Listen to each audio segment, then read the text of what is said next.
भी दबाव में था और आज भी वो है ABFRL, Aditya Birla fashion retail limited. और इसका आज वायदा कारोबार में ये अभी जो कॉन्ट्रैक्ट है इसका आज आखिरी दिन है।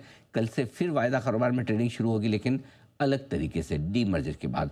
क्या है ये डीमर्जर और डीमर्जर के बाद क्या कुछ बदलेगा इस कंपनी में, और जब नया शेयर जो कल लिस्ट होगा वायदा कारोबार में उसके वैल्यूशन क्या बताए जा रहे हैं, आइए सारी जानकारी आपके सामने रखते हैं। प्रियंका हमारे साथ है बताने के लिए सारी डिटेल्स। प्रियंका बताइए।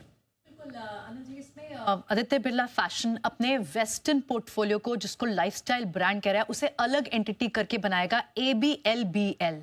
और ये 22 मई से यानी कल से अब आदित्य बिरला फैशन जो अभी जो आप स्टॉक दिख रहे हैं वो इस एंटिटी के ट्रेड होगा। मिड जून में ये जो नई एंटिटी बनेगी वो मिड जून में जाके लिस्ट होने की उम्मीद है। रेशो दोनों के बीच 1:1 की रहेगी। अब ये समझ लेते हैं कि दोनों बिजनेसेस में फर्क क्या रहेगा।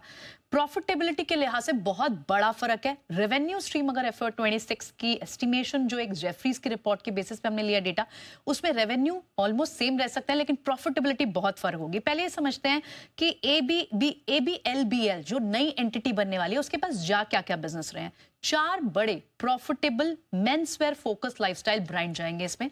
Louis Philippe, Van Heusen, Peter England and Allen Solly, चारों ही प्रॉफिटेबल ब्रांड हैं। और जो रेवेन्यू में ये कंट्रीब्यूट करते हैं ब्रांड्स, लुइस फिलिप्स लगभग 2000 करोड़ कंट्रीब्यूट करता है, वैन ह्यूसन का लगभग 2000 करोड़ का कंट्रीब्यूशन होता है, पीटर इंग्लैंड 1300 करोड़, एलन सोली भी 1400 करोड़। तो प्रॉफिटेबल बिजनेसेस हैं। और FY25 से 27 तक की जो एक्सपेक्टेड इनकी ग्रोथ रहेगी वो 10 से 11% तक की ग्रोथ रह सकती है।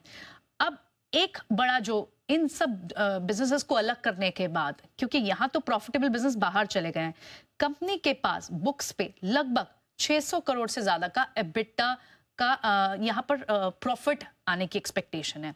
लेकिन ABFRL उसके पास क्या बचेगा? उसके पास बचेंगे प्रॉफिटेबल नहीं, हाई ग्रोथ वेंचर्स। यानी वहां पर execution will be the key, कि किस तरह से कंपनी उन बिजनेसेस को प्रॉफिटेबल कन्वर्ट करती है। इनमें पैंटलून्स आएगा, TCNS आएगा, तस्वा डिजाइनर ब्रांड्स आएंगे, इनके कुछ डिजिटल फर्स्ट ब्रांड्स आएंगे और कुछ लग्जरी रिटेल ब्रांड्स आएंगे।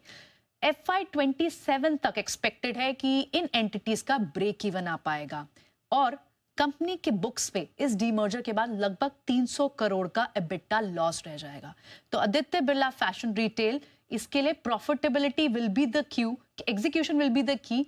प्रॉफिटेबल धंधे चले जाएंगे सारे नई एंटिटी में। इसी बेसिस पे जेफरीज ने जो इनकी SOTP वैल्यूएशन लगाई है उसके हिसाब से 100 रुपए पर शेयर की बनती है। तो कल जो लिस्ट होगी वो ABLBL लिस्ट होगी? नहीं, ABLB लिस्ट होगी मिड जून में। वो बाद में लिस्ट होगी। उसमें जो बिजनेसेस रहेंगे वो ज्यादा बेहतर वाले होंगे जी। उनमें चारों प्रॉफिटेबल बिजनेस होंगे जिनका बड़ा कंट्रीब्यूशन रेवेन्यू में आ रहा है। ओके। और कल जो लिस्ट होगी वो होगी आपकी दूसरी कंपनी जिसका नाम ABFRL का ABFRL ही रहेगा, लेकिन उसका वैल्यू 100 रुपये के आसपास। तो इसका मतलब ये कि करीबन 200 रुपये के आसपास का वैल्यू ABLBL का रहेगा। इस पर अभी कोई एस्टिमेशन नहीं है। ओके, ठीक बात है। तो 250 रुपये के आसपास अभी दाम चल रहा है।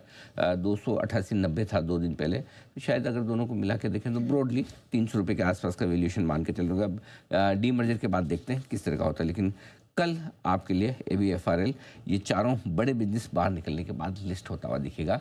100 रुपये के आसपास जेफरीज ने वैल्यूएशन किया है। देखते हैं कल किस तरह की लिस्टिंग होती है। आज ध्यान रहे, अगर आपकी ABFRL में कोई भी किसी भी तरह की कोई पोजीशन है वायदा कारोबार में, तो ये ध्यान रहे कि आपका आज एक्सपायरी होगी तो आपको पोजीशन अपनी कम करनी है, ख़त्म करनी है, डिलीवरी में कन्वर्ट करनी है, जो भी करना है वो कर ज़रूर लें। ये ध्यान में जरूर रखिएगा।